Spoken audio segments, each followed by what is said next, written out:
നമസ്കാരം, പുതിയൊരു വീഡിയോയിലേക്ക് എല്ലാവർക്കും സ്വാഗതം. അപ്പോൾ അങ്ങനെ നമ്മൾ എന്ത് ചെയ്യാൻ പോകണം, സിവിൽ എക്സൈസ് ഓഫീസറിൻ്റെ ക്ലാസ്സുകൾ ആരംഭിക്കാൻ പോവുകയാണ്. അതായത് സ്പെഷ്യൽ ടോപ്പിക്സ് നമ്മൾ ഫുള്ളായിട്ട് കവർ ചെയ്യാൻ പോവുകയാണ്. അപ്പോൾ അല്ലേ, ഒരു മാസം കൊണ്ട് നിങ്ങൾക്ക് ഇത് എന്ത് ചെയ്യും, ഞാൻ കവർ ചെയ്ത് തരും. ആരും ടെൻഷൻ അടിക്കേണ്ട, ഫുള്ളായിട്ട് തന്നെ ഇത് കവർ ചെയ്ത് തരും കേട്ടോ. അപ്പോൾ അല്ലേ, ചിലപ്പോൾ നിങ്ങൾക്ക് ഡെയിലി ആയിരിക്കും ക്ലാസ്, അല്ലെങ്കിൽ ഒന്നിടവിട്ട ദിവസങ്ങളായിരിക്കും ക്ലാസ് ഉണ്ടാവുക. അധികം ലോഡൊന്നും തരില്ല, വളരെ കുറച്ച് മാത്രം നിങ്ങൾ എന്ത് ചെയ്യാം, ഒരു ദിവസത്തെ ക്ലാസ് ഉണ്ടാവും. അത് നിങ്ങൾ എന്ത് ചെയ്യുക, കൃത്യമായിട്ട് പഠിച്ചു പോവുക. അപ്പോൾ ക്ലാസ് കാണുന്നതിനോടൊപ്പം തന്നെ എന്ത് ചെയ്യുക, നിങ്ങൾ പഠിക്കുക. നിങ്ങൾക്ക് പഠിക്കാൻ പറ്റുന്ന രീതിയിൽ തന്നെയാണ് ക്ലാസ് ഒക്കെ സെറ്റ് ചെയ്ത് വെച്ചിട്ടുള്ളത്. അപ്പോൾ എന്ത് ചെയ്യാം, നിങ്ങൾ നന്നായിട്ട് പഠിക്കാൻ തയ്യാറായിക്കോളൂ. അപ്പോൾ നമുക്ക് എന്ത് ചെയ്യാം, ഈ ഒരു സ്പെഷ്യൽ ടോപ്പിക്സുമായി ബന്ധപ്പെട്ട് എന്തൊക്കെയാണ് പഠിക്കാനുള്ളതെന്ന് നോക്കാം. ഓക്കെ, ഫസ്റ്റ് അല്ലേ, നമുക്കറിയാം 6 മൊഡ്യൂളായിട്ടാണ് ഇത് കൊടുത്തിട്ടുള്ളത്. ഇപ്പോൾ സ്പെഷ്യൽ ടോപ്പിക്സ് എത്ര മാർക്കിനാണെന്ന് എല്ലാവർക്കും അറിയില്ലേ അല്ലേ, 20 മാർക്കിനാണ് ചോദിക്കുന്നത് സ്പെഷ്യൽ ടോപ്പിക്സ്. അപ്പോൾ അതിൽ 6 മൊഡ്യൂളായിട്ടാണ് സ്പെഷ്യൽ ടോപ്പിക്സ് ചോദിക്കുന്നത്. ഫസ്റ്റ് മൊഡ്യൂൾ പറയുന്നത് അല്ലേ, അബ്കാരി ആക്ടിനെ കുറിച്ചിട്ടാണ്. അബ്കാരി ആക്ടിനെ കുറിച്ചിട്ടാണ്, 1777 അബ്കാരി ആക്ട് ആണ്. അതിൽ പ്രധാനമായിട്ടും മദ്യത്തിന്റെ ഇറക്കുമതി, കയറ്റുമതി, അതുപോലെ ട്രാൻസ്പോർട്ട്, അതൊക്കെയാണ് പറയുന്നത്. കൂടാതെ എന്താണ്, ക്ലാസിഫിക്കേഷനിലെ അതിന്റെ വ്യത്യസ്ത ഇനം മദ്യങ്ങൾ ഏതൊക്കെയാണെന്ന് പറയുന്നുണ്ട്. പിന്നെ ഡ്രൈ ഡേനെ കുറിച്ചിട്ട് പറയുന്നുണ്ട്, ഏതൊക്കെ ദിവസമാണ് ഡ്രൈ ഡേ ആയിട്ട് ആചരിക്കുന്നത്. അതുപോലെ കോമൺ ക്രൈംസ് ആണ്, ഇതുമായി ബന്ധപ്പെട്ടിട്ടുള്ള ക്രൈംസിന് കുറച്ച് സെക്ഷൻസ് പറയുന്നുണ്ട്. അപ്പോൾ അത് നമുക്ക് പഠിക്കേണ്ടതായിട്ടുണ്ട്. പിന്നെ അല്ലേ, ഇതുമായി ബന്ധപ്പെട്ടിട്ട് അതായത് മദ്യം കൈവശം വെക്കാനും അതിന്റെ ഉപയോഗം എത്ര വയസ്സിന് ശേഷമാണ് പാടുള്ളത്, അതൊക്കെ ഇതിലാണ് പറയുന്നത്. പിന്നെ എന്താണ്, അബ്കാരി റവന്യൂ, അത്രയും കാര്യങ്ങളാണ് പ്രധാനമായിട്ട് ഈ ഒരു അബ്കാരി ആക്ടിൽ പറയുന്നത്. രണ്ടാമത്തെ മൊഡ്യൂളിൽ പറയുന്നത് NTPS ആക്ടിനെ കുറിച്ചിട്ടാണ് അല്ലെ. NTPS എന്താണ്, നാർക്കോട്ടിക് ഡ്രഗ്സുമായി ബന്ധപ്പെട്ടിട്ടുള്ള കാര്യങ്ങളാണ് എന്തിൽ പറയുന്നത്, NTPS ആക്ടിൽ പറയുന്നത്. അതൊക്കെ 2 മാർക്കുള്ളൂ നമ്മുടെ സ്പെഷ്യൽ ടോപ്പിക്സിൽ ചോദിക്കുന്നത്. പിന്നീട് മൊഡ്യൂൾ 3 പറയുന്നത് ഡിസ്റ്റിലറി ആൻഡ് വെയർഹൗസ് ആണ് കേട്ടോ. അതായത് ഇതിന്റെ നിർമ്മാണവും അതുപോലെ സംഭരണവുമായി ബന്ധപ്പെട്ട കാര്യങ്ങളാണ് മൊഡ്യൂൾ 3 പറയുന്നത്. പിന്നെ മൊഡ്യൂൾ 4 പറയുന്നത് വിദേശ മദ്യവുമായി ബന്ധപ്പെട്ട കാര്യങ്ങളാണ്. പിന്നെ മൊഡ്യൂൾ 5 കോട്ട്പ ആക്ട് ആണ്. അതായത് എന്താണ്, നമ്മുടെ പുകയില അല്ലെ, അതുമായി ബന്ധപ്പെട്ട കാര്യങ്ങളാണ് ഈ ഒരു മൊഡ്യൂൾ 5 പറയുന്നത്. പിന്നെ മൊഡ്യൂൾ 6 എന്താണ്, ലഹരി വിരുദ്ധ പരിപാടികളൊക്കെ അല്ലെ, ക്യാമ്പയിനുകളൊക്കെ ഓരോന്ന് സംഘടിപ്പിക്കാറുണ്ട്. അപ്പോൾ അതൊക്കെയാണല്ലേ നമ്മുടെ കേരള സർക്കാരിന്റെ വിമുക്തി പ്രോഗ്രാംസ് ഒക്കെ ഇതിന്റെ ഒരു ഭാഗമായിട്ടാണ് കേട്ടോ. അപ്പോൾ അതൊക്കെ ഇതിലാണ് പറയുന്നത്, മൊഡ്യൂൾ 6 അപ്പോൾ ഇത്രയേ ഉള്ളൂ. നമുക്ക് 6 മൊഡ്യൂൾസ് ആണ്, വളരെ സിമ്പിളായിട്ട് പഠിച്ചെടുക്കാം. നമുക്ക് എന്ത് ചെയ്യാം, ഡെയിലി എന്ത് ചെയ്യാം, കുറച്ചായിട്ട് പഠിച്ചു പോവാം. ഓക്കെ, അപ്പോൾ നമുക്ക് ക്ലാസ്സിലേക്ക് കടക്കാം. അല്ലെ, നമ്മൾ ഇന്ന് നോക്കാൻ പോകുന്നത് അബ്കാരി ആക്ടിലെ കുറച്ച് ഭാഗങ്ങളാണ്.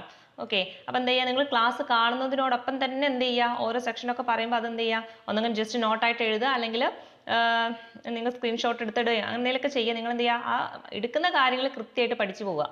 ഓക്കെ, അടുത്ത ക്ലാസ്സിൽ എടുക്കുമ്പോൾ ഞാൻ ഈ കഴിഞ്ഞ ക്ലാസ്സിൽ എടുത്ത കാര്യങ്ങൾ കൂടി ഉൾപ്പെടുത്തിയിട്ട് നിങ്ങൾക്ക് ഒരു റിവൈസ് പോലെയും കൂടിയാണ് തരുന്നത്. അപ്പം എന്ത് ചെയ്യുക, നിങ്ങൾ നന്നായിട്ട് തന്നെ നോക്കുക.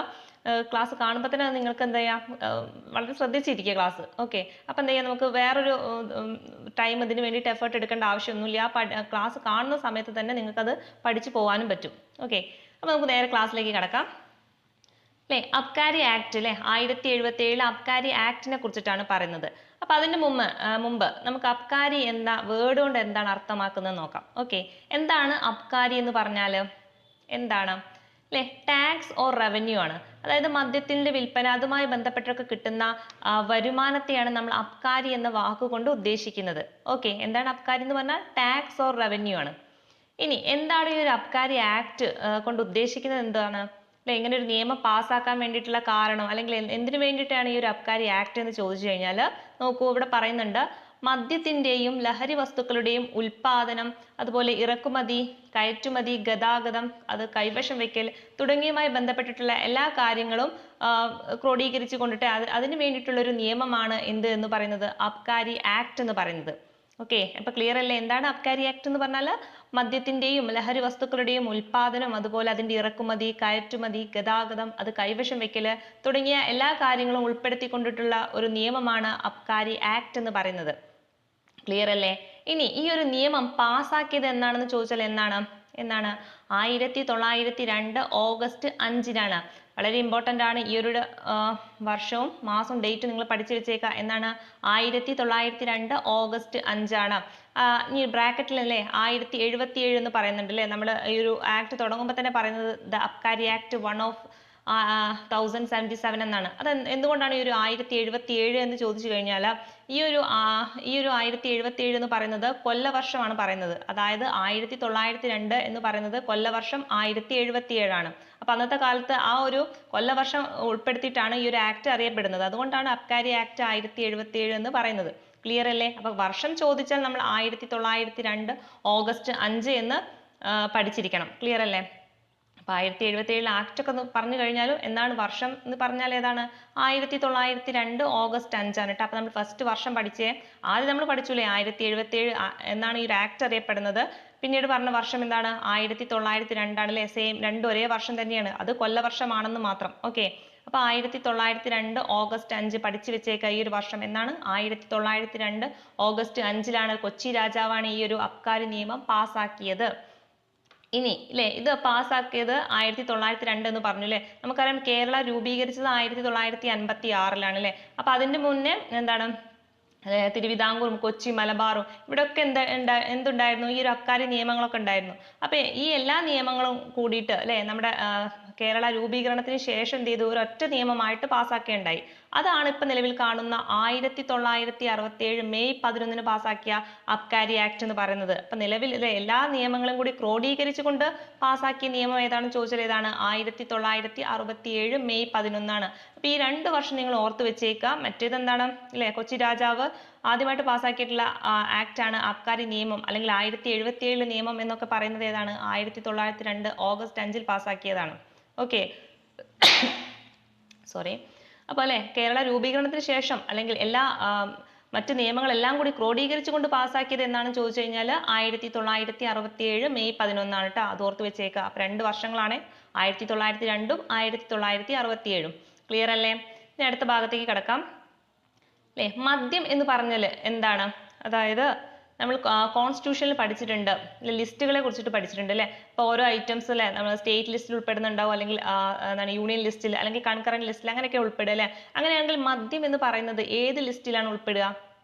മദ്യം എന്ന് പറയുന്നത് ഏത് ലിസ്റ്റിലാണ് അല്ലെ? സ്റ്റേറ്റ് സബ്ജക്റ്റ് ആണ് അല്ലെ, സംസ്ഥാന സബ്ജക്റ്റ് ആണ് എന്ത്? മദ്യം എന്ന് പറയുന്നത്. അതുകൊണ്ടാണ് നമ്മളെ GST എന്ത് ഉൾപ്പെടാത്തത്? മദ്യം ഉൾപ്പെടാത്തത്. കാരണം അല്ലെ മദ്യവുമായി ബന്ധപ്പെട്ട് അതിൽ നിന്ന് കിട്ടുന്ന വരുമാനമൊക്കെ, അല്ലെങ്കിൽ മദ്യവുമായി ബന്ധപ്പെട്ടുള്ള നിയമങ്ങളൊക്കെ ഉണ്ടാക്കുന്നത് ആരാണ്? നമ്മുടെ കേരള സർക്കാരാണ്. അതുപോലെ അതിൽ നിന്ന് കിട്ടുന്ന വരുമാനം ഒക്കെ ആർക്കാണ്? കേരള സർക്കാരിന് മാത്രമാണ് സ്വന്തം അല്ലെ.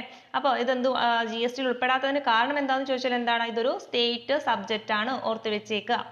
ഇനി അടുത്തത് ഇമ്പോർട്ട്, എക്സ്പോർട്ട്, ട്രാൻസിറ്റ്, ട്രാൻസ്പോർട്ട്, ഇതിനെ കുറിച്ചിട്ടാണ് പറയുന്നത് അല്ലെ. അപ്പൊ നമ്മുടെ സിലബസിൽ പ്രത്യേകം എടുത്ത് ചോദിച്ചിട്ടുണ്ട് മദ്യവുമായി ബന്ധപ്പെട്ട് എന്താണ് അതിന്റെ ഇറക്കുമതി, അതുപോലെ എന്താണ് അതിന്റെ കയറ്റുമതി, എന്താണ് ട്രാൻസിറ്റ്, അതുപോലെ എന്താണ് ട്രാൻസ്പോർട്ട്, പ്രത്യേകം എടുത്ത് ചോദിച്ചിട്ടുണ്ട്. അപ്പം നമുക്ക് ഫസ്റ്റ് നോക്കാം ഇമ്പോർട്ട് എന്താന്ന് നോക്കാം അല്ലെ. എല്ലാവർക്കും അറിയാം ഇമ്പോർട്ട് എന്ന് പറഞ്ഞാൽ എന്താണ്? ഇറക്കുമതിയാണ് അല്ലെ. എക്സ്പോർട്ട് എന്ന് പറഞ്ഞാൽ എന്താണ്? കയറ്റുമതിയാണ്. അപ്പൊ ഇമ്പോർട്ട് എന്ന് പറഞ്ഞാൽ മദ്യവുമായി ബന്ധപ്പെടുത്തി പറയുകയാണെങ്കിൽ മദ്യവും മറ്റു ലഹരി വസ്തുക്കളുടെയോ ഇറക്കുമതിയാണ് അല്ലെ. അപ്പൊ ഇറക്കുമതി എന്ന് പറഞ്ഞു കഴിഞ്ഞാൽ എവിടെ നിന്നാണ് ഇറക്കുമതി ചെയ്യുന്നത്, അല്ലെങ്കിൽ എങ്ങോട്ടാണ് ഇറക്കുമതി ചെയ്യുന്നത്? നമ്മുടെ സംസ്ഥാനത്തിലെ കേരളത്തിലോട്ടാണ് അല്ലെ. എങ്ങോട്ടാണ്? കേരളത്തിലേക്കാണ് അല്ലെ. കേരളത്തിലേക്കാണ് ഇമ്പോർട്ട് ചെയ്യുന്നത്, അത് ഇറക്കുമതി ചെയ്യുന്നത്. എവിടെന്നാണ് ഫ്രം എവിടെന്നാന്ന് ചോദിച്ചു കഴിഞ്ഞാൽ ഒന്നെങ്കിൽ മറ്റ് സംസ്ഥാനങ്ങളിൽ നിന്ന് അല്ലെ, സ്റ്റേറ്റുകളിൽ നിന്ന് വരും അല്ലെ. സ്റ്റേറ്റുകളിൽ നിന്ന്, അല്ലെങ്കിൽ എന്താണ് മറ്റ് രാജ്യങ്ങളിൽ നിന്നും വരും. ഓക്കെ, ഒന്നെങ്കിൽ ഇപ്പൊ ഇമ്പോർട്ട് എന്ന് പറഞ്ഞു കഴിഞ്ഞാൽ കേരളത്തിലേക്ക് മദ്യം അതുപോലെ മറ്റ് ലഹരി വസ്തുക്കളും എന്താണ് ഇറക്കുമതി ചെയ്യുകയാണ്. എവിടുന്ന ഇറക്കുമതി ചെയ്യുന്നത് ചോദിച്ചു കഴിഞ്ഞാൽ മറ്റ് സംസ്ഥാനം, ഇപ്പൊ ഒന്നെങ്കിൽ തമിഴ്നാട്ടിൽ നിന്നോ അല്ലെങ്കിൽ കർണാടകയിൽ നിന്നോ കേരളത്തിലോട്ട് മദ്യം കൊണ്ടുവരിക, അല്ലെങ്കിൽ എന്താണ് വേറെ ഏതെങ്കിലും രാജ്യത്തിൽ നിന്നും മദ്യം എന്താണ് നമ്മുടെ കേരളത്തിലോട്ട് ഇറക്കുമതി ചെയ്യുന്നതിലൊക്കെ എന്ത് ഉൾപ്പെടും? ഈ ഇറക്കുമതി എന്നൊരു ടേമിൽ ഉൾപ്പെടും. അങ്ങനെയാണെങ്കിൽ എക്സ്പോർട്ട്, അപ്പൊ ഇമ്പോർട്ട് ക്ലിയർ അല്ലേ അല്ലെ. ഇറക്കുമതിയാണ്, അതായത് മറ്റു സംസ്ഥാനങ്ങളിൽ നിന്നോ അല്ലെങ്കിൽ മറ്റു രാജ്യങ്ങളിൽ നിന്നോ മദ്യമോ അല്ലെങ്കിൽ മറ്റു ലഹരി വസ്തുക്കളോ എന്ത് ചെയ്യാണ്? ഇറക്കുമതി ചെയ്യാണ്. എന്നാൽ എക്സ്പോർട്ട് എന്ന് പറഞ്ഞാൽ എന്താ? എക്സ്പോർട്ട് എന്ന് പറഞ്ഞാൽ എന്താ? സെയിം മീനിങ് തന്നെ. അതായത് എക്സ്പോർട്ട് തന്നെ കയറ്റുമതിയാണ്. അതായത് കേരളത്തിൽ നിന്ന് മറ്റ് സംസ്ഥാനങ്ങളിലേക്കോ അല്ലെങ്കിൽ മറ്റ് രാജ്യങ്ങളിലേക്കോ മദ്യമോ അല്ലെങ്കിൽ മറ്റ് ലഹരി വസ്തുക്കളൊക്കെ കയറ്റുമതി ചെയ്യുന്നതിനെയാണ് എക്സ്പോർട്ട് എന്ന് പറയുന്നത്. ക്ലിയർ അല്ലേ? ഇപ്പൊ ഇമ്പോർട്ടും എക്സ്പോർട്ടും ക്ലിയർ അല്ലേ? ഒക്കെ നമ്മൾ കേരളത്തിൽ നിന്നുകൊണ്ട് പറയണം കേട്ടോ. ഇമ്പോർട്ട് തന്നെ കേരളത്തിലോട്ടാണ് വരുന്നത്, എക്സ്പോർട്ട് എന്ന് പറഞ്ഞാൽ കേരളത്തിൽ നിന്ന് പുറത്തേക്ക്, അതായത് ഒന്നെങ്കിൽ വേറെ സംസ്ഥാനത്തിലോട്ടാവാം അല്ലെങ്കിൽ വേറെ ഏതെങ്കിലും രാജ്യത്തോട്ടാവാം കയറ്റുമതി ചെയ്യുന്നത്. ഇനി ട്രാൻസിറ്റ് എന്ന് പറഞ്ഞാൽ എന്താ? ട്രാൻസിറ്റ് എന്ന് പറഞ്ഞു കഴിഞ്ഞാൽ അതായത് നമ്മൾ പറഞ്ഞില്ലേ ഒരു ഇപ്പോൾ കേരളത്തിലോട്ട് അല്ലെ മറ്റു സംസ്ഥാനങ്ങളിൽ നിന്ന് വരുന്നത് ഇമ്പോർട്ട് എന്ന് പറഞ്ഞു. അങ്ങനെയാണെങ്കിൽ ഇപ്പോൾ വേറൊരു സംസ്ഥാനത്തിൽ നിന്ന് വേറൊരു സംസ്ഥാനത്തിലോട്ടാണ് മദ്യം കൊണ്ടുപോകുന്നത് വിചാരിക്കുക. അതായത് ഇപ്പം തമിഴ്നാട്ടിൽ നിന്ന് കർണാടകയിലോട്ടാണ് മദ്യം കൊണ്ടുപോകുന്നത് വിചാരിക്കുക. അത് നമ്മുടെ കേരളം വഴിയാണ് കൊണ്ടുപോകുന്നതെന്ന് കരുതുക. ഓക്കെ, ഈ ഒരു പ്രോസസ്സിനെയാണ് ട്രാൻസിറ്റ് എന്ന് പറയാം. അതായത് നമ്മുടെ കേരളത്തിൽ എന്ത് നടക്കുന്നില്ല, അതുമായി ബന്ധപ്പെട്ടിട്ടുള്ള ഒന്നും ഇമ്പോർട്ട് ഒന്നും ഇവിടെ ഒന്നും ഇറക്കുന്നില്ല. അതായത് വെറും എന്താണ് ട്രാൻസ്പോർട്ട് മാത്രമേ നടക്കുന്നുള്ളൂ. അതായത് ഈ ഒരു വഴി നമ്മുടെ കേരളം വഴി എങ്ങോട്ട് കിടക്കുകയാണ് ചെയ്യുന്നത്, വേറൊരു സംസ്ഥാനത്തോട്ട് കിടക്കുകയാണ്. ക്ലിയർ അല്ലേ? അതായത് കൺഫ്യൂഷൻ ഉണ്ടാവും. അതായത് ഒരു സംസ്ഥാനത്തിൽ നിന്ന് മദ്യം നമ്മുടെ കേരളം വഴി വേറൊരു സംസ്ഥാനത്തിലോട്ട് പോവുകയാണെന്ന് വിചാരിക്കുക. അതിന്റെ ഒരു കാര്യങ്ങളും നമ്മുടെ കേരളത്തിൽ നടക്കുന്നില്ല. അതായത് ജസ്റ്റ് എന്താണ് അതൊരു യാത്ര ചെയ്യൽ മാത്രമേ നടക്കുന്നുള്ളൂ. ആ ഒരു പ്രോസസ്സാണ് ട്രാൻസിറ്റ് എന്ന് പറയുന്നത്. എക്സാമ്പിൾ പറയുകയാണെങ്കിൽ തമിഴ്നാട്ടിൽ നിന്ന് വരുന്ന ഒരു മദ്യം അത് എങ്ങോട്ടാ പോകുന്നത്, കർണാടകയിലോട്ടാണ് കൊണ്ടുപോകുന്നത്. അത് നമ്മുടെ കേരളം വഴിയാണ് കൊണ്ടുപോകുന്നത്. ആ ഒരു പ്രോസസ്സ്, അതായത് കേരളത്തിൽ എന്ത് ചെയ്യുന്നില്ല, അത് ഇറക്കുമതി ഒന്നും ചെയ്യുന്നില്ല, ഇവിടെ അതിന്റെ ഒരു കാര്യങ്ങളും കേരളത്തിൽ നടക്കൂല, ജസ്റ്റ് എന്ത് ചെയ്യാണ് ആ വഴി പോകുന്നു എന്ന് മാത്രം. ആ ഒരു പ്രോസസ്സിനെയാണ് ട്രാൻസിറ്റ് എന്ന് പറയുന്നത്. ക്ലിയർ അല്ലേ? അങ്ങനെയാണെങ്കിൽ ട്രാൻസ്പോർട്ട് എന്ന് പറഞ്ഞാൽ എന്താ? ട്രാൻസ്പോർട്ട് എന്ന് പറഞ്ഞു കഴിഞ്ഞാൽ കേരളത്തിനകത്ത് വെച്ചിട്ട് നമ്മുടെ മദ്യത്തിന്റെ കടത്തലാണ്. അതായത് ഇപ്പോൾ ഒരു ജില്ല മൊത്തം കേരള ആയിരിക്കും കേട്ടോ. ഇവിടെ നമ്മൾ വേറെ സംസ്ഥാനങ്ങളോ അല്ലെങ്കിൽ രാജ്യമോ ഒന്നും പറയുന്നില്ല. ട്രാൻസ്പോർട്ട് എന്ന് പറഞ്ഞാൽ അതായത് കേരളത്തിന്റെ ഉള്ളിൽ മാത്രമായിരിക്കും. ഒന്നെങ്കിൽ കേരളത്തിലെ ഒരു ജില്ലയിൽ നിന്ന് വേറൊരു ജില്ലയിലോട്ട്, അല്ലെങ്കിൽ ഒരു ജില്ലയിൽ തന്നെ ഏതെങ്കിലും ഒരു ജില്ലയുടെ ഏതെങ്കിലും ഭാഗത്തിൽ നിന്ന് മറ്റൊരു ഭാഗത്തിലോട്ട് എന്ത് ചെയ്യാം, ഈ മദ്യം എന്ത് ചെയ്യുക, കടത്തിക്കൊണ്ട് പോകുന്നതിനെയാണ് ട്രാൻസ്പോർട്ട് എന്ന് പറയുന്നത്. ക്ലിയർ അല്ലേ? അപ്പൊ ട്രാൻസ്പോർട്ട് എന്ന് പറയുന്നത് മൊത്തം നമ്മുടെ കേരളത്തിന്റെ ഉള്ളിലാണ് നടക്കുക. അതായത് ജില്ലകൾ തമ്മിലായിരിക്കും, അല്ലെങ്കിൽ ജില്ലേന്റെ ഉള്ളിൽ തന്നെ. ഇപ്പം എന്താ പറയാ, ഏതെങ്കിലും ഒരു മലപ്പുറം ജില്ല എടുത്തു കഴിഞ്ഞാൽ ഇപ്പം മലപ്പുറം ജില്ലയിൽ ഒരു സ്ഥലത്ത് നിന്ന് വേറൊരു സ്ഥലത്തോട്ട് പോകുന്നതും ട്രാൻസ്പോർട്ടിന്റെ ഭാഗമാണ്. അല്ലെങ്കിൽ മലപ്പുറം ജില്ലയിൽ നിന്ന് എറണാകുളം ജില്ലയിലേക്ക് പോവുകയാണെങ്കിൽ അതെന്താണ്, ട്രാൻസ്പോർട്ടിന്റെ ഭാഗമാണ്. ക്ലിയർ അല്ലേ? അപ്പൊ ട്രാൻസിറ്റ് എന്ന് പറഞ്ഞാൽ എന്താണ്, ഇപ്പൊ തമിഴ്നാട്ടിൽ നിന്ന് വരുന്ന മദ്യം കേരളത്തിലൂടെ കർണാടകയിലോട്ട് പോയി കഴിഞ്ഞാൽ അതെന്താണ്, ട്രാൻസിറ്റ് ആണ്. ഇത്രയും കാര്യങ്ങൾ ക്ലിയർ ആണെന്ന് വിചാരിക്കുന്നു. ഇമ്പോർട്ട്, എക്സ്പോർട്ട്, ട്രാൻസിറ്റ്, ട്രാൻസ്പോർട്ട് കേട്ടോ. അപ്പോൾ എന്താണ് ക്ലിയർ ആവാത്തവരുണ്ടെങ്കിലൊക്കെ കമൻറ്റ് ചെയ്യണം. എന്തെങ്കിലും ഭാഗം നിങ്ങൾക്ക് മനസ്സിലാവാത്തതുണ്ടെങ്കിൽ കമൻറ്റ് ചെയ്യണം കേട്ടോ. ഇനി നമുക്ക് അടുത്ത ഭാഗത്തിലോട്ട് പോകുന്നത് അല്ലേ, ഇതുമായി ബന്ധപ്പെട്ടിട്ട് ഇമ്പോർട്ട്, എക്സ്പോർട്ട്, ട്രാൻസിറ്റ് അതുപോലെ ട്രാൻസ്പോർട്ടുമായി ബന്ധപ്പെട്ടുള്ള കുറച്ച് സെക്ഷൻസ് ഉണ്ട്. അതുകൂടി നിങ്ങൾ എന്ത് ചെയ്യണം, പഠിച്ചിരിക്കണം. അതിൽ പ്രധാനപ്പെട്ട സെക്ഷനാണ് സെക്ഷൻ 6. നമ്മൾ ആദ്യത്തെ സെക്ഷൻ പഠിക്കാൻ പോവുകയാണ്, സെക്ഷൻ 6 കേട്ടോ. അപ്പം മെയിനായിട്ട് നമ്മുടെ ഈ അബ്കാരി ആക്ടിൽ 72 സെക്ഷനാണ് നമുക്ക് പഠിക്കാനുള്ളത്. 72 പഠിക്കാനില്ല, വളരെ ഇമ്പോർട്ടൻ്റ് ആയിട്ടുള്ള അല്ലെങ്കിൽ ചോദിക്കുന്ന സെക്ഷൻ മാത്രം പഠിക്കേണ്ട ആവശ്യമുള്ളൂ. അപ്പം നമ്മൾ അല്ലേ ഈ ഒരു ലിക്കർ അല്ലെങ്കിൽ മദ്യവുമായി ബന്ധപ്പെട്ട ഇമ്പോർട്ട്, എക്സ്പോർട്ട്, ട്രാൻസ്പോർട്ട് ഇതൊക്കെ നമ്മളിപ്പോൾ എന്താന്ന് പറഞ്ഞു അല്ലേ, അതുമായി ബന്ധപ്പെട്ടിട്ടുള്ള കുറച്ച് സെക്ഷൻസ് ഉണ്ട്, അത് നിങ്ങൾ പഠിച്ചിരിക്കണം. അതിൽ ഫസ്റ്റ് വൺ ആണ് സെക്ഷൻ 6നെ കുറിച്ചിട്ടാണ് പറയുന്നത് അല്ലേ. സെക്ഷൻ 6 എന്താ പറയുന്നത്, മദ്യമോ ലഹരി മരുന്നോ ഇറക്കുമതി ചെയ്യരുതെന്ന് പറയുന്ന സെക്ഷൻ ഏതാന്ന് ചോദിച്ചാൽ ഏതാണ്, സെക്ഷൻ 6 ആണ്. എന്താണ്, മദ്യം അല്ലേ. നമ്മൾ പറഞ്ഞു മദ്യം അല്ലെങ്കിൽ ലഹരി മരുന്ന് എന്താണ്, ഇറക്കുമതിയെ കുറിച്ച് നമ്മൾ ആദ്യം പറഞ്ഞു അല്ലേ, എന്താണ് ഇറക്കുമതി എന്ന്. അതായത് ഒരു കേരളത്തിലോട്ട് മറ്റ് സംസ്ഥാനങ്ങളിൽ നിന്നോ അല്ലെങ്കിൽ മറ്റ് രാജ്യങ്ങളിൽ നിന്നോ ഇറക്കുമതി ചെയ്യുന്നതിനെയാണ് ഇറക്കുമതി എന്നൊരു വേർഡ് കൊണ്ട് അർത്ഥമാക്കുന്നത്. അപ്പൊ അങ്ങനെ ചെയ്യാൻ പാടില്ലെന്ന് പറയുന്ന സെക്ഷനാണ് സെക്ഷൻ 6 അഥവാ സെക്ഷൻ 6 എന്ന് പറയുന്നത്. എന്താണ്, മദ്യമോ ലഹരി മരുന്നോ ഇറക്കുമതി ചെയ്യരുതെന്ന് പറയുന്നത്. ഇനി സെക്ഷൻ 6ൽ സബ്സെക്ഷൻ 1 എന്താ പറയുന്നത് ചോദിച്ചു കഴിഞ്ഞാൽ, അതായത് സർക്കാരിന്റെ അനുമതി കൂടാതെ ഇങ്ങനെ ചെയ്യുന്നതിനെയാണ് അല്ലേ, ഒന്ന് പ്രത്യേകം എടുത്തു പറയാണ്. ഇപ്പൊ സർക്കാരിന്റെ അനുമതി ഒന്നും ഇല്ലാതെയാണ് ഇങ്ങനെ ഇറക്കുമതി ചെയ്യുന്നത് എന്ന് പ്രത്യേകം എടുത്തു പറഞ്ഞാൽ അത് ഏത് സെക്ഷനാണ് ചോദിച്ചാൽ സെക്ഷൻ 6ൽ 1 ഇപ്പൊ കൺഫ്യൂഷൻ വരാം. അതായത് സെക്ഷൻ 6 എന്തേ പറയുന്നുള്ളൂ, മദ്യമോ ലഹരി മരുന്നോ ഇറക്കുമതി ചെയ്യാൻ പാടില്ല എന്നാ പറയുന്നത്. എന്നാൽ സെക്ഷൻ 6ൽ 1 പറയുന്നത് ഗവൺമെന്റിന്റെ അനുമതി ഇല്ലാതെ ഇങ്ങനെ ചെയ്യാൻ പാടില്ല, അതായത് മദ്യം അല്ലെങ്കിൽ ലഹരി മരുന്ന് ഇറക്കാൻ പാടില്ല എന്ന് പറയുന്നതാണ് സെക്ഷൻ 6ൽ 1. ക്ലിയർ അല്ലേ? അപ്പൊ സെക്ഷൻ 6 പഠിച്ചിട്ടോ. ഇനി സെക്ഷൻ 7ലോട്ടാണ് നോക്കുന്നത്. ആദ്യം നമ്മളല്ലേ ഇറക്കുമതിയാണ് പറഞ്ഞത്. ഇനി എന്താണ്, കയറ്റുമതിയാണ്. സെയിം പ്രൊസീജിയർ തന്നെ. അതായത് മദ്യം മറ്റ് അല്ലെങ്കിൽ ലഹരി വസ്തുക്കൾ എന്ത് ചെയ്യുക, കയറ്റുമതി ചെയ്യരുതെന്ന് പറയുന്നത് ഏതാണ്, സെക്ഷൻ 7 ആണ്. അതായത് സെക്ഷൻ 7 ആണ്. അപ്പൊ സെക്ഷൻ 6 എന്താ പറഞ്ഞു, മദ്യം അല്ലെങ്കിൽ ലഹരി മരുന്ന് ഇറക്കുമതി ചെയ്യരുതെന്ന് പറഞ്ഞു അല്ലേ. സെക്ഷൻ 7 ആണെങ്കിൽ അത് കയറ്റുമതി ചെയ്യരുതെന്ന് പറയുന്നു. അപ്പൊ 2 സെക്ഷൻ പഠിച്ചല്ലോ, 6ഉം 7ഉം അല്ലേ, മാറിപ്പോകരുത്. 6ഉം 7ഉം നമ്മൾ പഠിച്ച് സെറ്റായിട്ടോ. എന്താണ് 6 എന്ന് പറഞ്ഞു കഴിഞ്ഞാൽ, മദ്യമോ ലഹരി മരുന്നോ ഇറക്കുമതി ചെയ്യരുതെന്ന് പറയുന്നത് 6ലും കയറ്റുമതി ചെയ്യരുതെന്ന് പറയുന്നത് സെക്ഷൻ 7ലുമാണ്. ഇനി സെക്ഷൻ 7ൽ 1 പറയുകയാണെങ്കിൽ എന്താണ്, അല്ലെ പ്രത്യേകം എടുത്തു പറയാണ് സർക്കാരിന്റെ അനുമതി കൂടാതെ ഇങ്ങനെ ചെയ്യുന്ന കാര്യം അല്ലെ. ഈ സബ്സെക്ഷനിൽ എപ്പോഴും പറയുന്നില്ലേ ഇപ്പൊ സെക്ഷൻ 6-ലും 7-ലും സബ്സെക്ഷൻ 1 സെയിം ആണ്. അതായത് സർക്കാരിന്റെ അനുമതി എന്നൊരു വേർഡ് അവിടെ വന്നിട്ടുണ്ടെങ്കിൽ അതേതാണ് സബ്സെക്ഷൻ 1 ആയിരിക്കും അല്ലെ. അപ്പൊ സെക്ഷൻ 7 സബ്സെക്ഷൻ 1 എന്താ പറയണത്? സർക്കാരിന്റെ അനുമതി കൂടാതെ ഇങ്ങനെ കയറ്റുമതി ചെയ്യുന്നതിനെ പറ്റിയിട്ടാണ് സെക്ഷൻ 7(1) പറയുന്നത്. ക്ലിയർ അല്ലേ? അപ്പൊ സെക്ഷൻ 6-ഉം 7-ഉം നിങ്ങൾക്ക് കിട്ടിയെന്ന് വിചാരിക്കുന്നു. ഇനി അടുത്ത് നമ്മൾ സെക്ഷൻ 8-ലോട്ടാണ് കടക്കാൻ പോകുന്നത് കേട്ടോ. അപ്പൊ സെക്ഷൻ 6-ഉം 7-ഉം കഴിഞ്ഞ് അടുത്തത് എന്താണ്? 8 ആണ്. 8 എന്താണ്? ചാരായവുമായി ബന്ധപ്പെട്ട കാര്യമാണ് 8-ൽ പറയുന്നത്. എന്താണ്? ചാരായം അല്ലെ. നമുക്കറിയാം ചാരായൊക്കെ കുടിച്ചാൽ എന്താണ്? 8-ന്റെ പണിയല്ലേ കിട്ടുക അല്ലെ. അങ്ങനെ കണക്ട് ചെയ്ത് വെക്കല്ലേ. ചാരായൊക്കെ കുടിച്ചാൽ 8-ന്റെ പണിയാണ് കിട്ടുക അല്ലെ. അപ്പൊ ചാരായവുമായി ബന്ധപ്പെട്ട് അതിന്റെ നിർമ്മാണം, അതുപോലെ ഇറക്കുമതി, കയറ്റുമതി, അത് കടത്തിക്കൊണ്ട് പോവുക, കൈവശം വെക്കുക, അത് അല്ലെ അത് എന്താണ് നിർമ്മിക്കുക, അതിന്റെ വിൽപ്പന തുടങ്ങിയ കാര്യങ്ങളെല്ലാം ഉൾപ്പെടുന്ന സെക്ഷൻ ഏതാണെന്ന് ചോദിച്ചാൽ ഏതാണ്? സെക്ഷൻ 8 ആണ് കേട്ടോ. അപ്പൊ സെക്ഷൻ 8 എന്താണ്? ചാരായവുമായി ബന്ധപ്പെട്ട് എന്ത് കാര്യം ചോദിച്ചാൽ എന്താണ്? അത് സെക്ഷൻ 8 ആണ്. അതായത് ചാരായത്തിന്റെ നിർമ്മാണം വരുന്നുണ്ട്, അതുപോലെ അത് എവിടെയെങ്കിലും ഇറക്കുമതി ചെയ്യുകയാണോ അല്ലെങ്കിൽ ഇവിടുന്ന് എങ്ങോട്ടെങ്കിലും കയറ്റുമതി ചെയ്യുകയാണോ, അത് കൈവശം വെക്കുന്നുണ്ടെങ്കിൽ ഒക്കെ എന്താണ്? അങ്ങനെയൊക്കെ അതൊക്കെ നിരോധിച്ചുകൊണ്ടുള്ള ഒരു സെക്ഷനാണ് സെക്ഷൻ 8 എന്ന് പറയുന്നത്. ഇനി സെക്ഷൻ 8-ൽ 1 ഉണ്ട്, അതുപോലെ സെക്ഷൻ 8-ൽ 2 പഠിക്കാനുണ്ട്. വളരെ സിമ്പിൾ ആണ്. സെക്ഷൻ 8-ൽ 1 എന്ന് പറഞ്ഞു കഴിഞ്ഞാൽ ഒരു വ്യക്തിയാണ് ഇങ്ങനെ ചെയ്യുന്നത് അല്ലെ. ഒരു പെർമിറ്റ് ഒന്നും ഇല്ലാതെ, അതായത് ചാരായം നിർമ്മിക്കുന്നതോ അല്ലെങ്കിൽ അത് എന്താ പറയാ കൈവശം വെക്കുന്നതോ അല്ലെങ്കിൽ ഇറക്കുമതി ചെയ്യുന്നതോ കയറ്റുമതി ചെയ്യുന്നതോ ഒരു വ്യക്തി ഒരു പെർമിറ്റും ഇല്ലാതെ ഇങ്ങനെ ചെയ്യുകയാണെങ്കിൽ അതിനെന്ത് പറയും? സെക്ഷൻ 8-ൽ 1 പറയുന്നത്.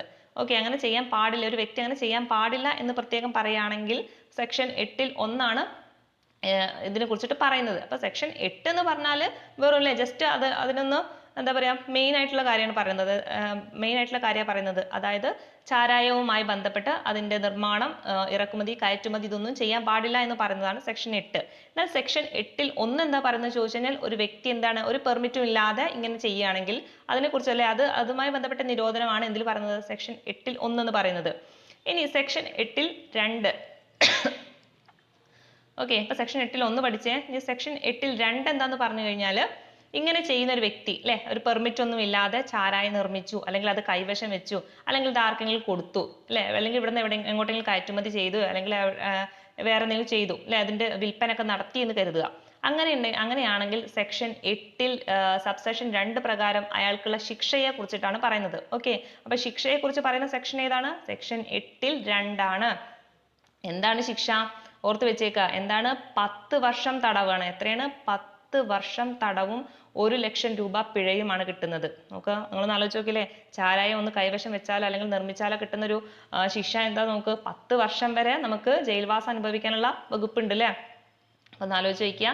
ചാരായവുമായി ബന്ധപ്പെട്ടുള്ള സെക്ഷനാണ് സെക്ഷൻ 8 എന്ന് പറയുന്നത്. 8-ൽ 1 എന്ന് പറയുന്നത് ഒരു വ്യക്തി പെർമിറ്റ് ഒന്നും ഇല്ലാതെ ചാരായം നിർമ്മിക്കുകയോ കൈവശം വെക്കുകയോ അങ്ങനെ എന്ത് ചെയ്താലും അങ്ങനെ അതുമായി ബന്ധപ്പെട്ടുള്ള നിരോധനമാണ് സെക്ഷൻ 8-ൽ 1 പറയുന്നത്. എന്നാൽ ഇങ്ങനെ ചെയ്യുന്ന വ്യക്തിക്കുള്ള ശിക്ഷയാണ് അല്ലെ, ഇങ്ങനെ പെർമിറ്റ് ഒന്നും ഇല്ലാതെ ഈ കാര്യം ചെയ്തു കഴിഞ്ഞാൽ അയാൾക്കുള്ള ശിക്ഷയാണ് 8-ൽ 2 പറയുന്നത് അല്ലെ. എന്താണ് ആ ശിക്ഷ എന്ന് ചോദിച്ചാൽ എന്താണ്? 10 വർഷം വരെ തടവും അതുപോലെ 1 ലക്ഷം രൂപ വരെ പിഴയും ലഭിക്കാവുന്നതാണ്. അപ്പൊ നമ്മളല്ലേ പ്രധാനമായിട്ടും 6, 7, 8 3 സെക്ഷൻ പഠിച്ചില്ലേ? കറക്റ്റ് അല്ലേ? 6 എന്താ പറയണത്? ഒന്ന് ഓർത്തെടുക്കാൻ ശ്രമിച്ചേ. 6 എന്താ പറഞ്ഞത് അല്ലെ? മദ്യം, മറ്റു ലഹരി വസ്തുക്കളുടെ ഇറക്കുമതി അല്ലെ. ആദ്യം എന്താ പറഞ്ഞത്? ഇറക്കുമതിയാണ് അല്ലെ. ഇറക്കുമതി ചെയ്യരുതെന്ന് പറയുന്നതാണ് സെക്ഷൻ 6. സെക്ഷൻ 7 ആണെങ്കിലോ കയറ്റുമതി ചെയ്യരുത്. ക്ലിയർ അല്ലേ? 8 ആണെങ്കിൽ ചാരായവുമായി ബന്ധപ്പെട്ടിട്ടാണ് പറയുന്നത്. 8-ൽ 1 ഒരു വ്യക്തി അങ്ങനെ പെർമിറ്റ് ഇല്ലാതെ ചെയ്യുന്നതും 8-ൽ 2 അയാൾക്കുള്ള ശിക്ഷയെ കുറിച്ചിട്ടാണ് പറയുന്നത്. ശിക്ഷ ഓർത്ത് വെച്ചേക്കുക. 10 വർഷം തടവ് ഇട്ടോ. ചാരായവുമായി ബന്ധപ്പെട്ടുള്ള ശിക്ഷ എന്താണ്? 10 വർഷം തടവും 1 ലക്ഷം രൂപ പിഴയുമാണ്. ഇനി നമുക്ക് അടുത്ത സെക്ഷനിലോട്ട് കടന്നൂടെ? ഓക്കെ, ഇനി അടുത്ത സെക്ഷനാണ് സെക്ഷൻ 9 എന്ന് പറയുന്നത്. എന്താണ് സെക്ഷൻ 9 പറയുന്നത് നോക്കൂ. മദ്യമോ ലഹരി മരുന്നോ ഒരു പ്രദേശത്ത് നിന്ന് മറ്റൊരു പ്രദേശത്തേക്ക് കടത്തുന്നത് നിരോധിക്കുന്ന നിയമങ്ങൾ ഗവൺമെന്റ് വിജ്ഞാപനം വഴി പുറപ്പെടുവിക്കേണ്ടതാണ് എന്ന് പ്രതിപാദിക്കുന്ന വകുപ്പാണ്. കുറച്ച് കൺഫ്യൂഷൻ ആയിട്ട് കൊടുത്തതാണ്. അത് ജസ്റ്റ് ഇത്രങ്ങൾ ഓർത്ത് വെച്ചാൽ മതി. നമ്മളിപ്പോൾ അല്ലെ ട്രാൻസ്പോർട്ട് പറഞ്ഞു അല്ലേ, അതായത് കേരളത്തിനകത്ത് ഒരു പ്രദേശത്ത് നിന്ന് വേറൊരു പ്രദേശത്തോട്ട് മദ്യമോ ലഹരി വസ്തുക്കളോ അതിന്റെ കടന്നു പോക്കില്ലേ, അതെന്താണ് നിരോധിക്കാൻ വേണ്ടിയിട്ട് എന്താണ് ഗവൺമെന്റ് പ്രത്യേകമായിട്ടുള്ള എന്താണ് വിജ്ഞാപനം അല്ലെ, അതിനെതിരെയുള്ള വിജ്ഞാപനം പുറപ്പെടുവിക്കണം എന്ന് പറയുന്നതാണ് ഈ ഒരു സെക്ഷൻ 9-ൽ പറയുന്നത്. അത്ര വലിയ ഇമ്പോർട്ടൻ്റ് അല്ല, എന്നാൽ നിങ്ങൾ ജസ്റ്റ് ഒന്ന് ഓർത്ത് വെച്ചേക്കുക. ഓക്കെ, എന്താണ് സെക്ഷൻ എന്ന് പറഞ്ഞു കഴിഞ്ഞാൽ മദ്യം അല്ലെങ്കിൽ ലഹരി വസ്തുക്കൾ എന്ത് ചെയ്യണം, ഒരു പ്രദേശത്ത് നിന്ന് വേറൊരു പ്രദേശത്തേക്ക് കൊണ്ടുപോകുന്നത് അല്ലേ, അതിനെ നിരോധിക്കുന്ന നിയമങ്ങൾ ആരുണ്ടാക്കണം, നമ്മുടെ ഗവൺമെന്റ് വിജ്ഞാപനം വഴി പുറപ്പെടുവിക്കണം എന്നാണ് പറയുന്നത്. ഓക്കെ, ഇനി നമുക്ക് അടുത്ത സെക്ഷനാണ് സെക്ഷൻ 10 ആണ് പറയുന്നത് കേട്ടോ, വളരെ ഇമ്പോർട്ടൻ്റ് ആണ് സെക്ഷൻ 10. ഇത്രയും നേരം നമ്മൾ എന്താണ് ഇത് ചെയ്യരുത്, അത് പാടില്ല, അങ്ങനത്തെ കാര്യങ്ങളാണ് പറഞ്ഞത് അല്ലേ. ഇപ്പോൾ കയറ്റുമതി ചെയ്യാൻ പാടില്ല, ഇറക്കുമതി ചെയ്യാൻ പാടില്ല, അങ്ങനത്തെ കാര്യങ്ങളൊക്കെയാണ് പറഞ്ഞത് അല്ലേ. 6, 7, 8 ഒക്കെ അങ്ങനെ പറഞ്ഞത്. എന്നാൽ സെക്ഷൻ 10 സംബന്ധിച്ചിടത്തോളം അല്ലേ, നമുക്ക് എന്ത് ചെയ്യാണ്, ചില സന്ദർഭങ്ങളിൽ എന്താണ്, ചില സന്ദർഭങ്ങളിൽ ഇത് അല്ലേ, ഈ ഒരു മദ്യം അല്ലെങ്കിൽ ലഹരി വസ്തുക്കൾ എന്താണ് കടത്തലുമായി ബന്ധപ്പെട്ടിട്ടുള്ള അനുവാദമാണ് പറയുന്നത് അല്ലേ. അപ്പൊ എല്ലാ സന്ദർഭങ്ങളിലും പറ്റില്ല അല്ലേ. ചില സന്ദർഭങ്ങളിൽ എന്ത് ചെയ്യാം, നമുക്ക് മദ്യം അല്ലെങ്കിൽ ലഹരി മരുന്നുകളുടെയോ കടത്തൽ അനുവദിക്കപ്പെട്ടിട്ടുള്ള സന്ദർഭങ്ങൾ പ്രതിപാദിച്ചിരിക്കുന്ന അബ്കാരി ആക്ടിലെ സെക്ഷനാണ് സെക്ഷൻ 10 എന്ന് പറയുന്നത് അല്ലേ. അപ്പൊ ചില സന്ദർഭങ്ങളിൽ മാത്രമേ ഇത് കിട്ടുള്ളൂ. എങ്ങനെ, ഈ ഒരു മദ്യം അല്ലെങ്കിൽ ലഹരി വസ്തുക്കൾ നമുക്ക് കടത്താൻ പറ്റും. അപ്പൊ അതുമായി ബന്ധപ്പെട്ടുള്ള കുറച്ച് കാര്യങ്ങൾ നോക്കണം. എങ്ങനെയൊക്കെയാണ് കടത്താൻ പറ്റുക, എങ്ങനെയാണ് അല്ലേ. സർക്കാർ വിജ്ഞാപനത്തിൽ പ്രത്യേകം പറയുന്നുണ്ട് അല്ലേ, അതായത് ഒരു നിശ്ചിത അളവിൽ കൂടുതൽ എന്ത് ചെയ്യാൻ പാടില്ല, കടത്താൻ പറ്റില്ല. അതായത് നമുക്ക് തോന്നിയ പോലെ കടത്താൻ പറ്റൂല. അപ്പൊ സർക്കാർ എന്ത് പറയുന്നുണ്ട്, ഇത്ര അളവിലേ നിങ്ങൾക്കത് കൊണ്ടുപോകാം എന്ന് പറയുന്നുണ്ട്. അപ്പൊ അങ്ങനെ പ്രത്യേകം പറയുന്നുണ്ടാവും അളവ്. അപ്പൊ അത് ശ്രദ്ധിച്ചു വെക്കണം. പിന്നെ ഇതുമായി ബന്ധപ്പെട്ടിട്ടല്ലേ കാലാകാലങ്ങളിൽ വരുന്ന മാറ്റങ്ങളൊക്കെ എന്ത് ചെയ്യണം, അവരുടെ ഗസറ്റിലൂടെ, സർക്കാരിന്റെ ഗസറ്റിലൂടെ അത് എന്തെങ്കിലും പ്രസിദ്ധപ്പെടുത്തുകയും വേണം. ഓക്കെ, ഇപ്പൊ എന്തെങ്കിലും മാറ്റം വരുന്നുണ്ടെങ്കിൽ, അളവിൽ എന്തെങ്കിലും മാറ്റം വരുന്നുണ്ടെങ്കിൽ ഒക്കെ എന്ത് ചെയ്യണം, അവർ ഗവൺമെന്റ് കാലാകാലങ്ങളിൽ എന്ത് ചെയ്യണം, ഈ ഒരു ഗസറ്റിലൂടെ പ്രസിദ്ധപ്പെടുത്തുകയും വേണം. ക്ലിയർ അല്ലേ. അടുത്തത് ഇതുമായി ബന്ധപ്പെട്ടിട്ടുള്ള കാര്യങ്ങളാണ്. ഇങ്ങനെ സർക്കാർ വിജ്ഞാപനങ്ങൾ വഴി എന്താണ് കേരള സംസ്ഥാനം ഒട്ടാകെ അല്ലെങ്കിൽ ചില പ്രദേശങ്ങളിലേക്ക് മാത്രമായിരിക്കും ഇത് ബാധകമാകുക. അപ്പൊ അല്ലെ, ഇങ്ങനെ ഈ ഒരു ഇത് കടത്തിക്കൊണ്ടു പോകുന്നത് ചിലപ്പോൾ മുഴുവനായിട്ട് പറയില്ല അല്ലെ, ചില ഭാഗങ്ങളിലായിരിക്കും അല്ലെങ്കിൽ ചില ജില്ലകളിലായിരിക്കും ഈ ഒരു വിജ്ഞാപനം ഉണ്ടായിരിക്കുക. അപ്പം മുഴുവനായിട്ട് എല്ലാ ഭാഗങ്ങളിലും ഇത് ഉണ്ടായിരിക്കില്ല. അപ്പൊ അങ്ങനെയൊക്കെയുള്ള കാര്യങ്ങൾ എന്ത് ചെയ്യണം, അവര് വിജ്ഞാപനം സർക്കാർ എന്ത് ചെയ്യണം, അതുമായി ബന്ധപ്പെട്ടുള്ള വിജ്ഞാപനങ്ങളൊക്കെ പുറപ്പെടുവിക്കണം. അതാണ് ഈ ഒരു പോയിന്റിൽ പറയുന്നത്. ഓക്കെ, ഇത്രേ ഉള്ളൂ. ഇനി നമുക്ക് സെക്ഷൻ 11 കുറിച്ചിട്ടാണ് പറയുന്നത്. അപ്പൊ സെക്ഷൻ 10 എന്താ പറഞ്ഞു അല്ലെ, അതായത് ഇത്രയും നേരം നമ്മൾ ഇറക്കുമതി ചെയ്യാൻ പാടില്ല, കയറ്റുമതി ചെയ്യാൻ പാടില്ല, അങ്ങനത്തെ കാര്യങ്ങൾ പറഞ്ഞപ്പോൾ സെക്ഷൻ 10 പറയുന്നത് എന്താണ്, ചില സന്ദർഭങ്ങളിൽ അല്ലെ ഗവൺമെന്റിന്റെ പെർമിറ്റോട് കൂടിയിട്ട് എന്ത് ചെയ്യാൻ പറ്റും അല്ലെ, അനുവാദത്തോട് കൂടിയിട്ട് എന്ത് ചെയ്യാൻ പറ്റും, നമുക്കിത് കടത്തി കൊണ്ടുപോകാം അല്ലെ. നിശ്ചിതമായ അളവിൽ മാത്രമേ അല്ലെ, അവർ പറയുന്ന ഒരു അളവ് ഉണ്ടായിരിക്കും, ആ അളവിൽ മാത്രമേ നമുക്ക് കൈവശം വെക്കാനോ അല്ലെങ്കിൽ കടത്തി കൊണ്ടുപോകാനോ ഒക്കെ പറ്റുള്ളൂ. അങ്ങനെയാണെങ്കിൽ ഇതുമായി ബന്ധപ്പെട്ടിട്ടില്ല നമ്മൾ പെർമിറ്റ് എന്നൊരു വാക്ക് പറഞ്ഞു അല്ലെ, പെർമിറ്റ് അല്ലെ, ഗവൺമെന്റിന്റെ പെർമിറ്റ് കിട്ടണം എന്നല്ലേ. അങ്ങനെയാണെങ്കിൽ സെക്ഷൻ 11 പറയുന്നു എന്ത്, പെർമിറ്റുകളെ കുറിച്ച് പറയുന്നു. ഓക്കെ,